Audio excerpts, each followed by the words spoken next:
Ini ada satu soalan Ini boleh tak terangkan berapa jenis cahaya dalam tasawuf selain cahaya lampu?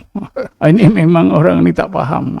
Yang tanya ni siapa tak tahu, tak ada nama. Ini orang yang tak faham. Kan saya dah cakap cahaya itu ada cahaya maknawi, cahaya maknawiyah. Di dalam ilmu tasawuf, cahaya yang menerangi dunia ni, yang kita nampak dalam hidup kita ni, ini cahaya sebenar, cahaya hakiki. Hakiki makna sebenar. Cahaya lampu, cahaya api, cahaya matahari, cahaya bulan, apa saja. Satu lagi cahaya maknawi, maknawiyah. An-nur an-maknawiyah. Itu berbeza dengan cahaya yang kita nampak dalam hidup kita ni.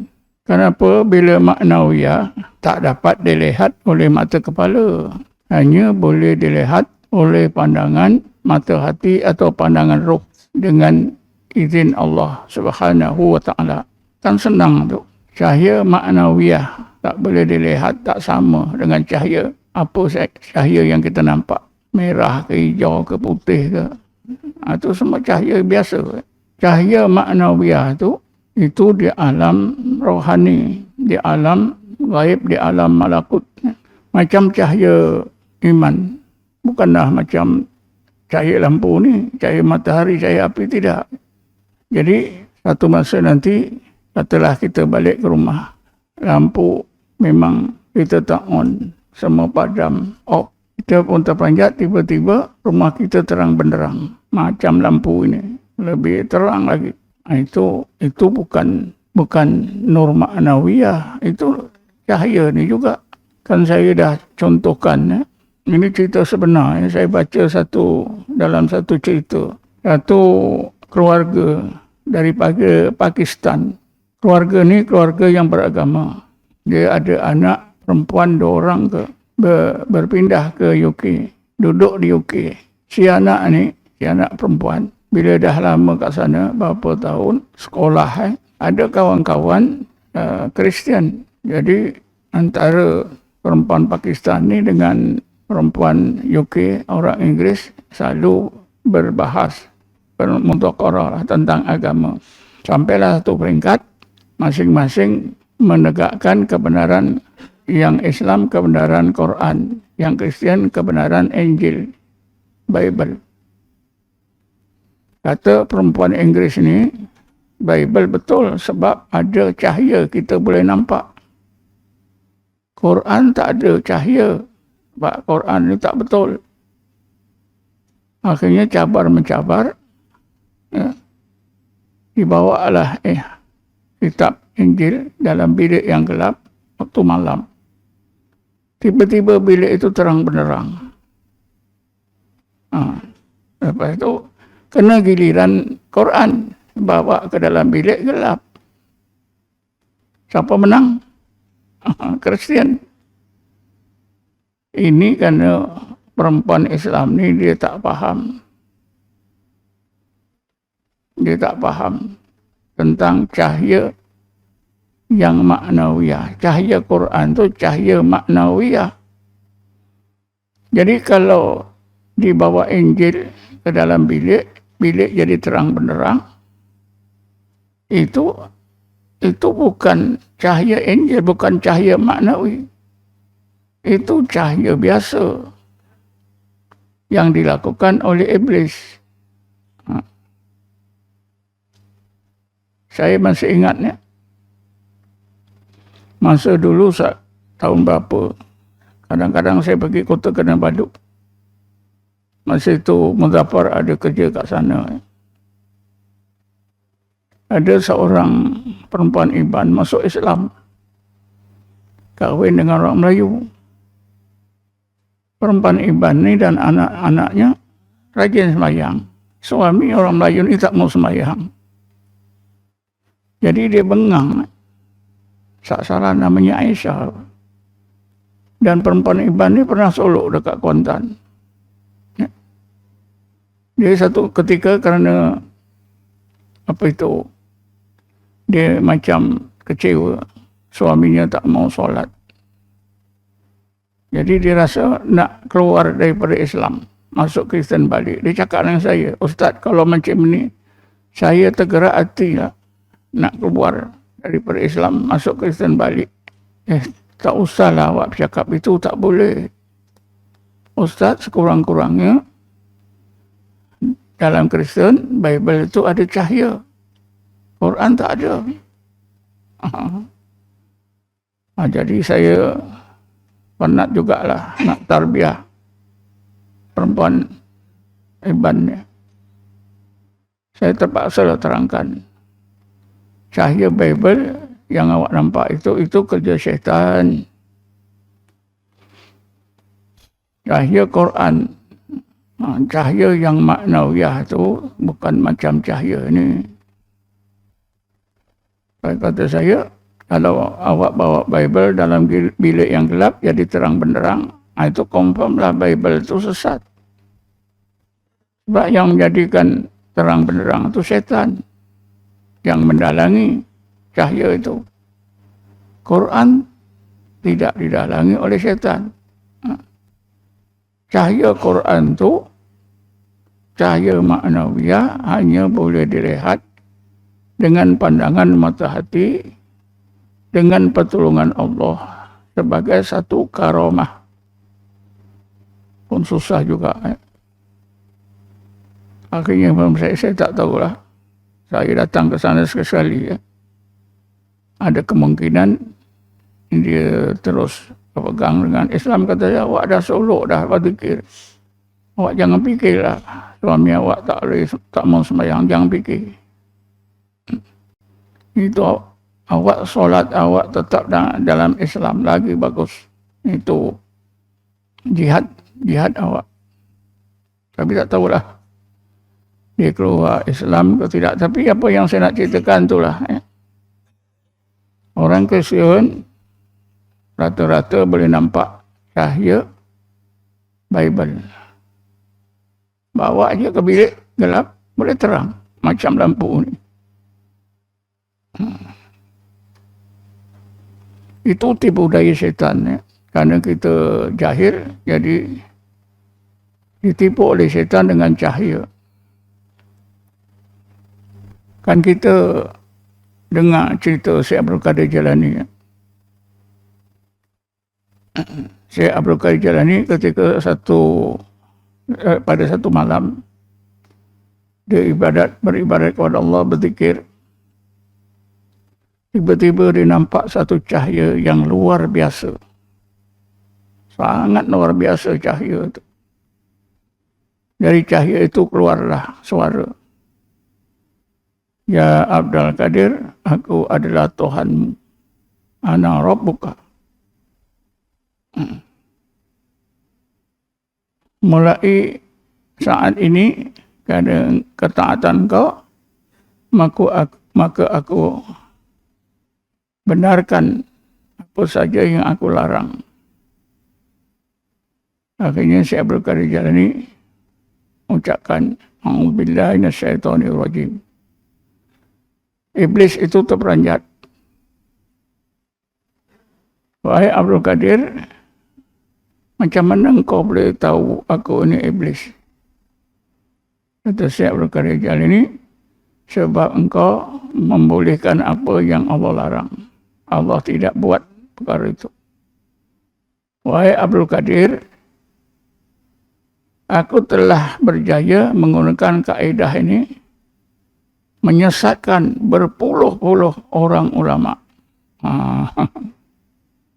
Berpuluh-puluh orang ulama. Ramai yang aku sesatkan dengan cara ini. Cara cahaya. Jadi yang penting apa dia? Cahaya iman, cahaya Quran, cahaya apa? Zikir. Itu maknawiyah. Bila maknawiyah tak boleh dilihat dengan mata kepala. Hanya boleh dilihat oleh pandangan mata hati. Itu pun dengan kehendak Allah. Dan jarang berlaku. Biasanya sekali saja.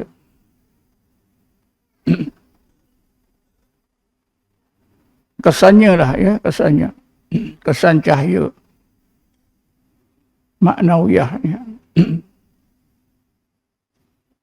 Kenapa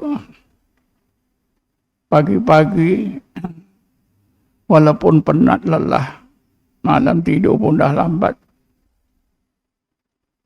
bila ada bang subuh di masjid, dia mampu bangun. Dia ambil wuduk pergi ke masjid, walaupun dia baru tertidur setengah jam. Jawapannya, kerana dia nampak. Pandangan mata hatinya itu nampak. Nampak kebaikan solat subuh di masjid itu. Dia nampak. Dan dia nampak buruknya kalau dia tak solat subuh di masjid.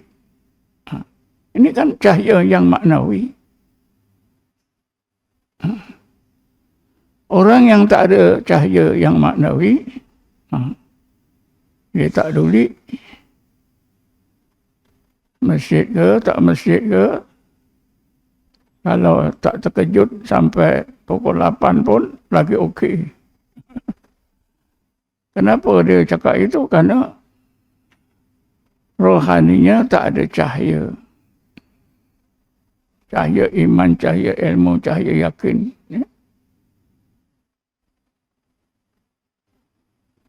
Ruang hati kita itu tuan-tuan, rohani kita sama dengan ruang ni juga.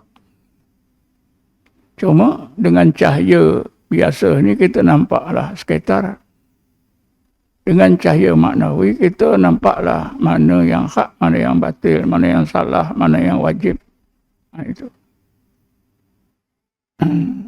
Jadi bukanlah nampak itu dengan cahaya seperti biasa. Cahaya yang dalam ruang hati kita ni bukan macam cahaya ini. Itu kalau kita tak dapat membedakan, kita nanti jadi mangsa iblis syaitan. Mungkin tuan-tuan dikir-dikir, nampak cahaya.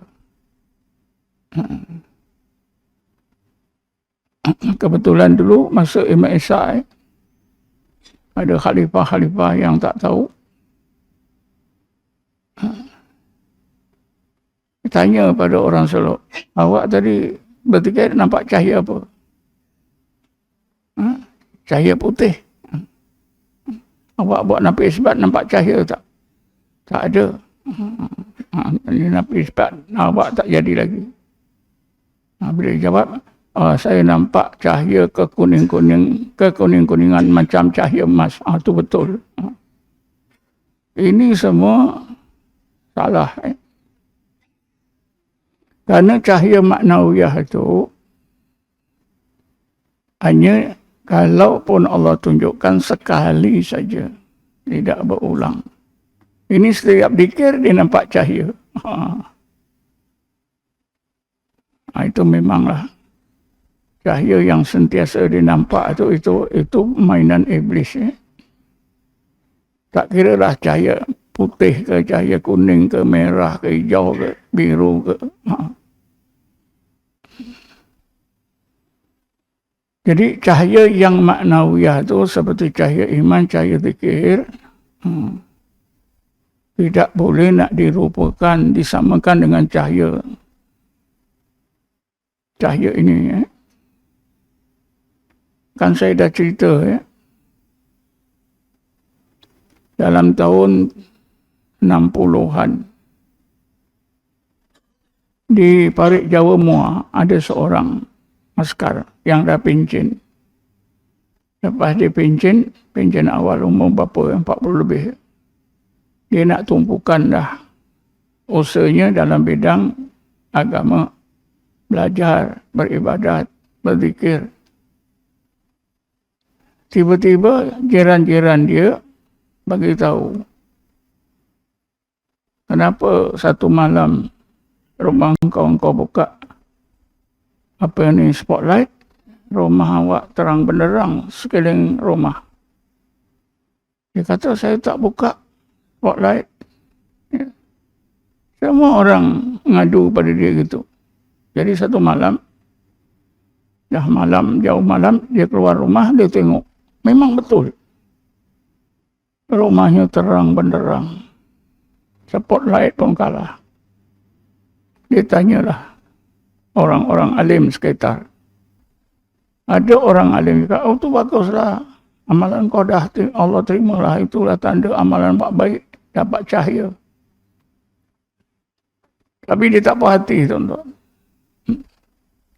Dia tanya, jumpa seorang alim. Orang alim ni bagi jawapan, itulah cahaya syaitan. Tipu awak, baru dia puas hati. Ya. Jadi saya fikir, yang asas itu perlu kita tahu. Ya. Cahaya yang maknawi itu berbeza dengan cahaya hakiki sebenar. Kerana cahaya maknawi itu letaknya di dalam rohani kita. Boleh dilihat dengan pandangan mata hati. Dengan izin Allah. Dan berlaku melihat cahaya itu hanya sekali biasa. Tidak berulang, tidak selalu. Sebab itu salah. Orang-orang yang suluk masa Imam Ishaq yang tak ada ilmu. Asal zikir nak tengok cahaya. Yang meriksa zikir pun tanya. Ketika awak buat nafis isbat tadi, nampak cahaya apa? Kalau salah cahayanya, tak luluslah. Oh, nampak cahaya keemasan. Kalimah la ilallah itu ada cahaya tak? Oh, ada. Bercahaya keemasan. Luluslah. Kalau tak nampak cahaya, tak lulus. Ini sebenarnya salah. Ya? Kerana Nabi sebab itu nak membetulkan tauhid kita. La ilaha illallah. Kalau Allah betulkan tauhid kita, ada kesannya. Ya. Taksairu minhu juludul ladina yakhshawna rabbahum. Kalau Allah tunjukkan keagungannya, kewujudannya, hati jadi takut menggeletar seluruh anggota. Summa talinu juluduhum wa qulubuhum ila dzikrillah. Hati tenang, anggota stabil. Ini bila Allah tunjukkan sebaliknya, bukakan rahsia sifat-sifat jamalnya, sifat-sifat kesempurnaannya. Tapi mereka berpandu pada apa itu? Cahaya. Selagi kalimah la ilaha illallah itu tak ada cahaya, belum jadi lagi. Kalau dah dijawab, oh ada cahaya. Macam cahaya keemasan. Luluslah. Boleh lepas.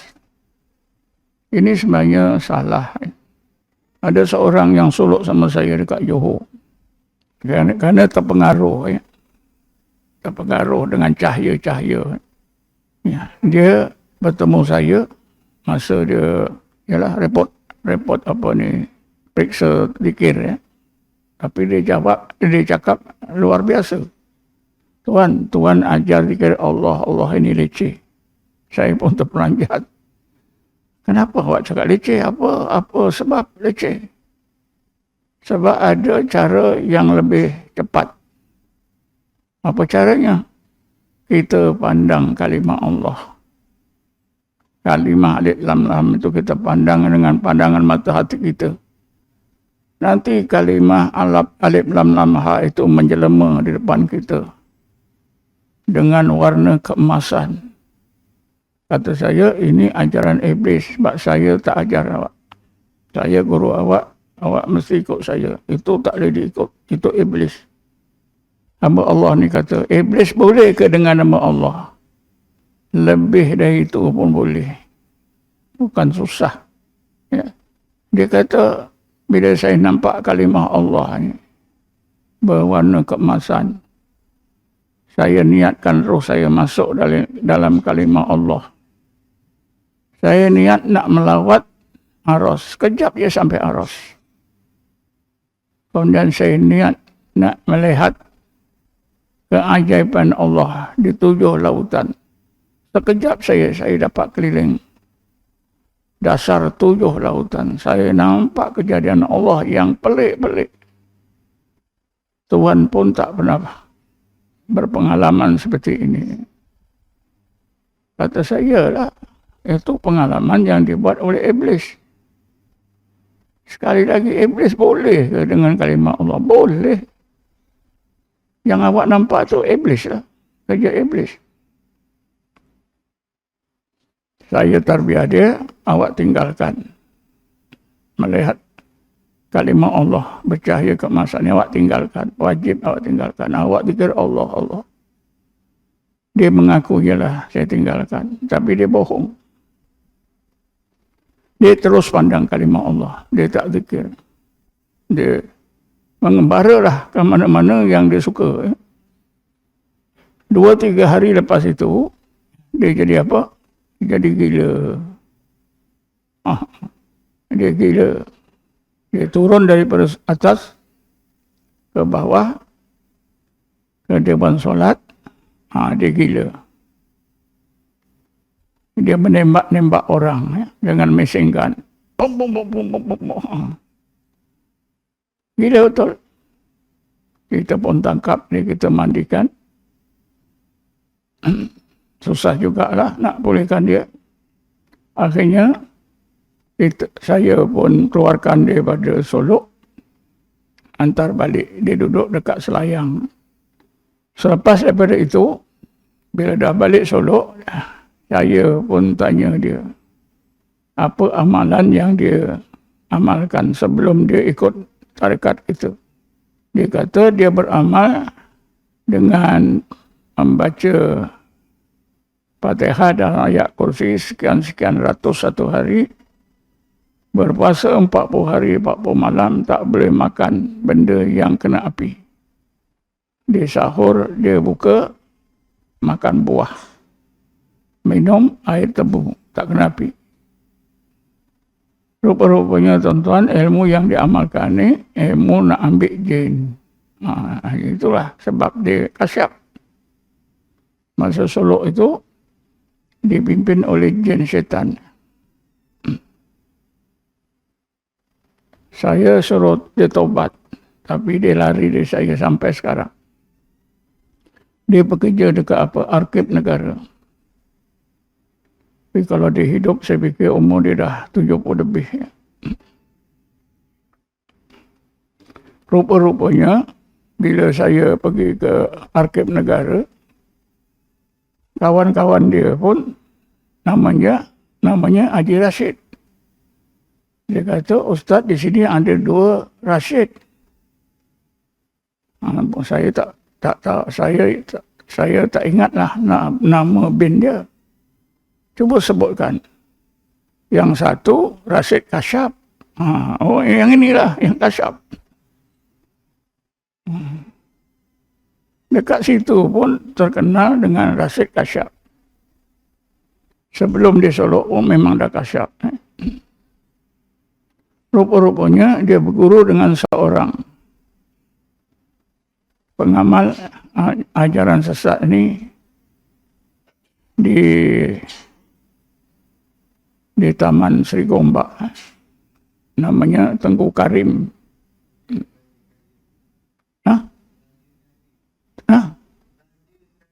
Ialah Raja Karim, kadang dipanggil juga Tengku Karim. Taman Bewara. Jadi dia bertemulah gurunya Tengku Karim ni. Tengku Karim kata, jin Ustaz sudah masuk ke dalam badan awak. Lagilah, dia yakin kita ni salah. Saya pun tak tahu apa akhirnya Rashid Kasyaf. Jadi apa yang saya ceritakan ya, yang kita perlu faham, cahaya yang maknawi itu berlainan dengan cahaya-cahaya yang biasa. Selagi kita nampak rupa cahaya dengan mata kepala, itu bukan. Kuning ke, merah ke, hijau ke, biru ke, itu bukan. Putih ke, bukan. Karena cahaya yang maknawiyah itu di alam malakut hanya boleh dilihat oleh pandangan mata hati dengan izin Allah. Biasanya berlaku sekali saja, tidak berulang.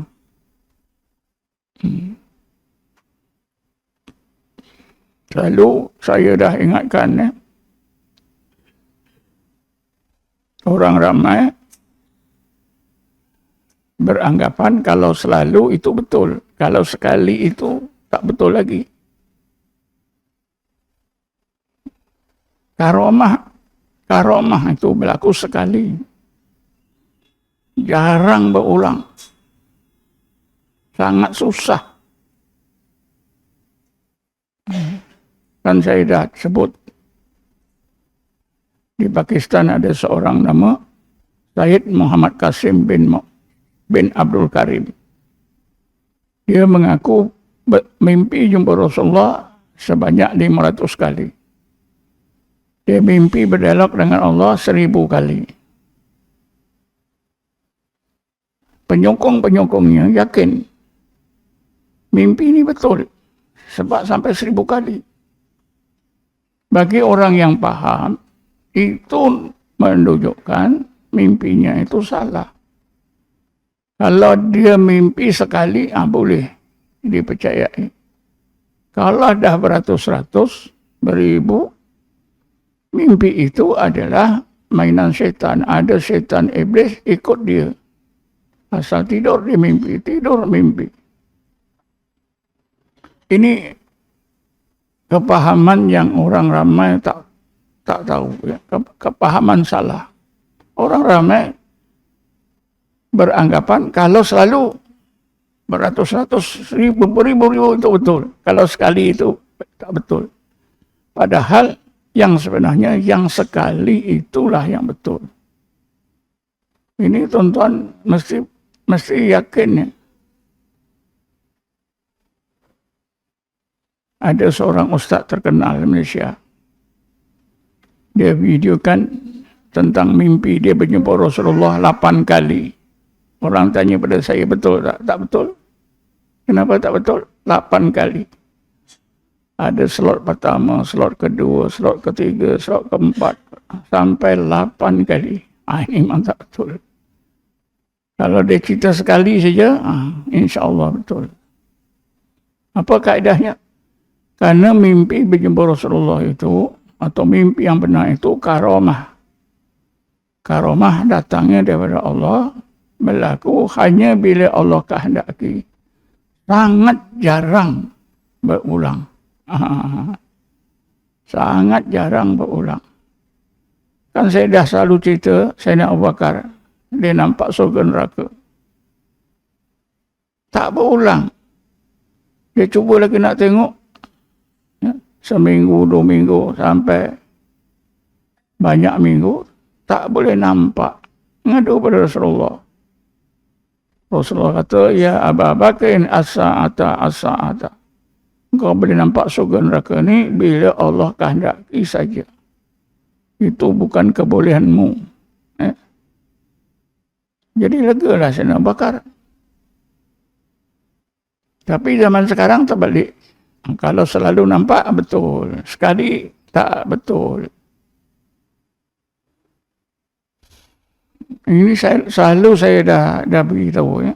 Jadi yang tanya ni tentang cahaya-cahaya ni ada 2-3 perkara lah yang mesti faham. Pertama, cahaya maknawiyah itu berbeza dengan cahaya yang biasa kita saksikan dalam hidup kita ni. Ini cahaya sebenar. Boleh dilihat dengan mata kepala. Ya. Tak kiralah hijau ke merah ke putih ke. Mana tahu nanti balik sampai rumah. Ya. Semua bilik terang benderang. Tengok semua off. Berlaku berbulan-bulan. Bil elektrik pun tak kena. Tak ada bil lah. Syaitan dah terangkan. Tak guna ni lampu. Terang benderang. Selama sebulan. Macam mana tuan-tuan? Syaitan tak. Jadi cahaya yang maknawi itu hanya bila Allah tunjukkan saja baru kita nampak. Sesudah Allah bukakan berbagai hijab yang melindungi pandangan mata hati kita. Biasanya sekali seumur hidup kita. Kalau selalu, itu mainan syaitan. Macam tadi cerita Muhammad Qasim. Dia mendakwa jumpa Rasulullah, berdialog dengan Rasulullah 500 kali. Berdialog dengan Allah 1000 kali. Ulama-ulama yang bawa dia tak faham. Ulama yang menyokong Mamak Kasim ini betul ni, mimpi sampai 1000 kali. Saya jawablah dekat komen. Itu menunjukkan mimpi Mak Kasim ini didalangi oleh iblis syaitan. Sebab itu dia sentiasa mimpi sampai 1000 kali. Kalau dia mimpi sekali, itu boleh dipercayai. Jadi itulah ya. Kesimpulannya tadi yang tanya ni, cahaya-cahaya ni. Tak usahlah fikir cahaya. Zikir je. Ilahi anta maksudi wa ridhaka matlubi. Ya Allah, Engkau saja yang menjadi tujuan hidupku, keridhaanmu yang ku cari. Buat apa nak fikir cahaya? Kalau kita fikir cahaya ini datang nanti. Syaitan datang. Macam mana tuan-tuan? Balik nanti, tuan-tuan, rumah tuan-tuan terang benderang, luar dan dalam. Dah op semua pun. Siang pun terang. Tak guna tenaga elektrik ni. Mau sebulan pula tu, siang malam. Dah heboh, panggil wartawan. Wartawan pun dapati memang betul. Siang malam rumah dia terang benderang. Macam mana? Oh, jadi viral lah. Ini Haji ni hebat iman dia. Padahal itu adalah tipu daya syaitan. Seperti Syekh Abdul Qadir Jalani tadi. Syaitan kata, aku gunakan kaedah ini dapat menipu berpuluh-puluh orang ulama. Tapi kenapa engkau boleh selamat, wahai Abdul Qadir? Syekh Abdul Qadir jawab, karena engkau membenarkan apa yang Allah haramkan. Itu sebab aku tahu engkau iblis. Cukuplah ya. Jadi saya fikir cahaya ni, siapa yang bertanya ni nama tak ada ya. Tanya-tanyalah jemaah ya. Tapi asasnya itulah. Cahaya iman, cahaya apa, amal, cahaya zikir. Ini cahaya yang maknawiyah. Berbeza dengan cahaya biasa. Habis. Dan kita zikir jangan nak tengok cahaya. Ya. Tak boleh. Pasal apa? Ilahi anta maksudi wa ridhaka matlubi. Itulah tujuan kita. Kalau kita zikir dalam gelap, daripada isyak sampai ke subuh pun tak apa. Cahaya-cahaya ni memang membahayakan. Cukuplah ya. Wallahu a'lam. Assalamualaikum warahmatullahi taala wabarakatuh. A'udzubillahi minasyaitonir rajim. Bismillahirrahmanirrahim. Wassalatu wassalamu ala asrafil anbiya'i wal mursalin sayyidina Muhammadin wa ala alihi wa sahbihi ajma'in. Allahumma ighfir lana warhamna, Allahumma ighfir lana warhamna, Allahumma ighfir lana warhamna wa li abaina wa li ummahatina wa li dhabil huquqil wajibati alaina wa li jami'il muslimin wal muslimat wal mu'minina wal mu'minat bi rahmatika ya arhamar rahimin. Rabbana zalamna anfusana wa illam taghfir lana wa tarhamna lanakunanna minal khasirin. Rabbana atina fid dunya hasanah wa fil akhirati hasanah wa qina adzabannar. Walhamdulillahi rabbil alamin. Taqabbalallahu minkum.